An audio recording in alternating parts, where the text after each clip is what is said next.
These Canadian Rangers are in Cambridge Bay in the Northern Territory of Nunavut as part of a 2,800-mile snowmobile patrol. Oh, it's a vast, quiet, beautiful, very windy.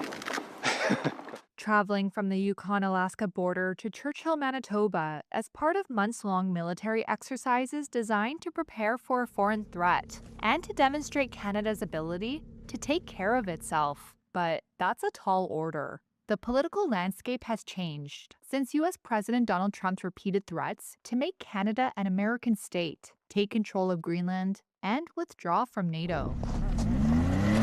More than 1,300 members of the Canadian Armed Forces took part in the exercises, braving blizzards and temperatures that dipped to negative 76 degrees Fahrenheit. It's the largest number of soldiers involved since the exercise began in 2007.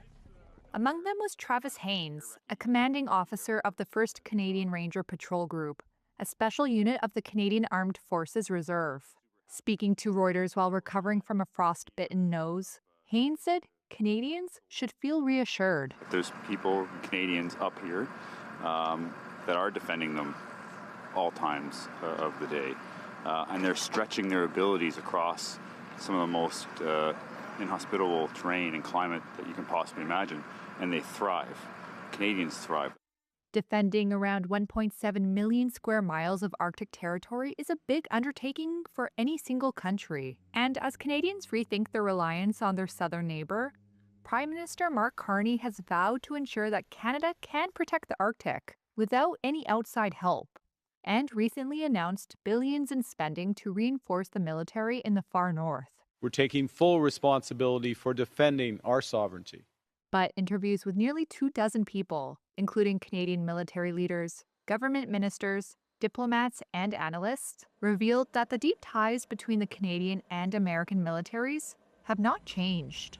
And the challenges here remain formidable. Not only is it highly unlikely that Canada could be completely self-reliant, but the U.S. also depends on Canada for its own security. NATO members Canada and the U.S. have worked together for decades in the Arctic. A Canadian Coast Guard official told Reuters, Canadian icebreakers are regularly used to escort U.S. ships heading to the Arctic, and pointed out that Canada has the world's second biggest icebreaker fleet after Russia. And there's NORAD, or the North American Aerospace Joint Command. It was formed in 1958 by Canada and the U.S. because neither country could independently respond to a threat by the Soviet Union. However, a former commander of the Canadian forces in the North said Canada's North Warning System is increasingly obsolete, and questioned if Canada would have the ability to independently respond if any serious threats were picked up. Despite increased tensions in the Arctic, 8 military officials and academics told Reuters they doubt that more armed forces will help. Instead, they pointed to the need for infrastructure like fuel storage and dining facilities. As the snowmobile patrol came to an end, Major Dan Riviere, commander of Canada's Joint Task Force North, called it a success. Still, he emphasized that Canada's military partnership with the U.S. is critical, saying Canadian and American soldiers stand shoulder to shoulder. I don't see any change, actually. It's a very good relationship, military to military, exchanging on military things.